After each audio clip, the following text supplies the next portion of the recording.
I would tell people to sort of take a beat and recognize that we are fortunate enough to have been picked up for 3 more seasons, so we have some time to tell the story. I think we sort of consider ourselves kind of like at the intermission. We're at the halfway point now. So we've done 54 and ostensibly we have 54 ahead of us. So I don't think that present day Rebecca is necessarily a timeline that we're going to visit super often. I mean, it is in the future as well, which is always, I think, a tricky time to play, because who knows what the world is gonna look like, 15, 20 years from now. And I also think that there are very compelling stories and connections that will be revealed in the very first episode that will play out for the entirety of the series, but moving forward, especially in season 4. They're especially pertinent to season 4. Perhaps some new faces, which I'm very excited about. And yeah, there are some reveals and some surprises, more than one, in the very first episode that I've said before, like, I didn't even see coming. And we all are pretty keyed in, like Dan Fogelman, our creator and boss, and all of the writers, like, we sort of have carte blanche to go in the writer's room and we can ask any questions, and it's sort of like Homeland, where there's like stuff written on like the whiteboard and on the dry erase board, and there's like tons of things like glued to the wall and the ceiling, and you like walk in and it's an overwhelming feeling to sort of see like what's Tess doing this season, there's so much detail, so they'll let us ask anything, and even I was very surprised at where the first episode of season 4 goes.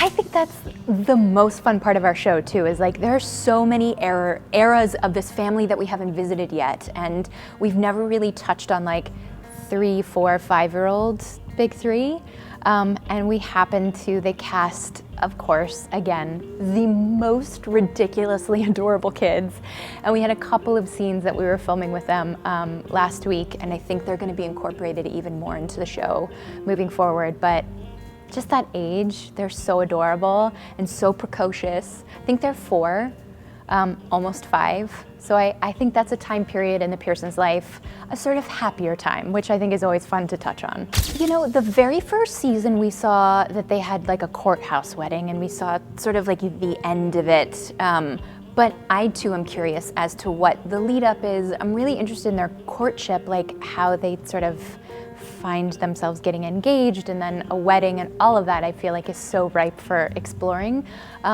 I do know that we're going to start to get deeper into that time period, specifically when Jack and Rebecca make it back to Pittsburgh from their California road trip, and him meeting my parents, and specifically my father. And my father plays a bigger role in our relationship moving forward. We all do. We constantly like joke around on set. If there is a scene that has Chris Sullivan and myself and John Huertas and Justin Hartley and Chrissy, like forget it. There's just going to be like a constant stream of Miguel jokes, and why I married Miguel, and I married him for his money. I mean, it's like we've built this whole like faux backstory that's really funny, maybe just to us.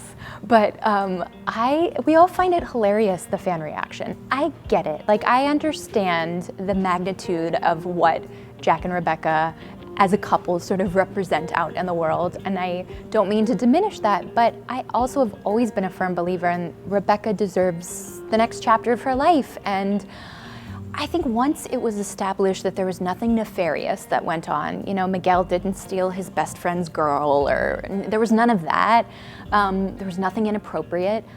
I think the idea of 2, probably lonely people who sort of grieved and had this, like, both suffered this major loss of their best friend and their husband, like finding each other and having this sort of like sweet companionship. In my mind, I've always thought, they have found solace in each other and companionship. It doesn't feel like this hot and spicy relationship. It feels comfortable, like, they can like hold hands and go on walks together and like, what I mean? Like read books in the same room. Like it feels sweet and serene.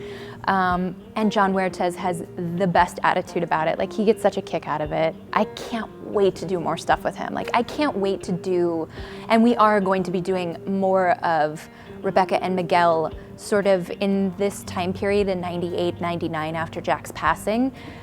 In a lead up to, I think, season 5 will focus more on how they found themselves together in 2008 and coupled up then.